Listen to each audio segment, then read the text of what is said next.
that we are not equipped with the skills to be able to manage the pressures of life. And is that the focus that you have in your workshops, to be able to give young people, especially, the unique skills that they need to understand their own mental health and their own ways that they think and how they respond to things? And I guess in my line of work, I talk a lot about how we respond to external influences, but also to our internal dialogue, Mhm. because our internal dialogue is at a million miles an hour constantly. And to be able to slow that down and manage it and observe it and how to actually respond to what you're telling yourself is probably the biggest challenge that we have. And that's where it impacts our mental health. Is that what you're teaching in your workshops for young people?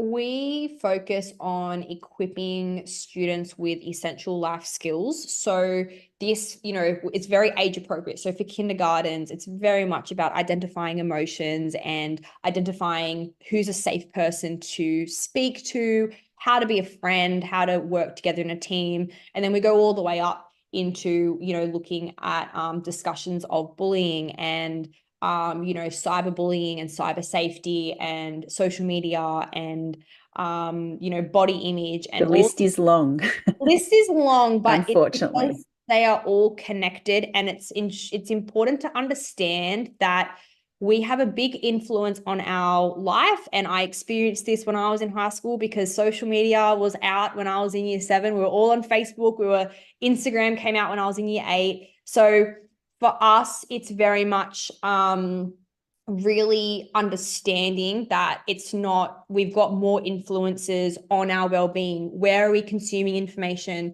What's the role of social media on friendships and our self-image, and how is that playing a role in a lot of our behavior?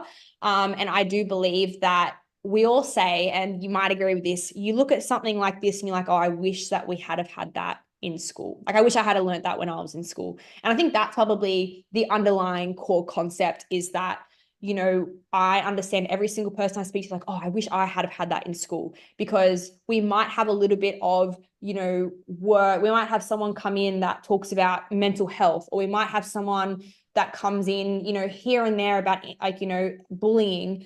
But what are the actual foundational skills that are required to actually help with that? If someone is struggling with emotional regulation and social skills, then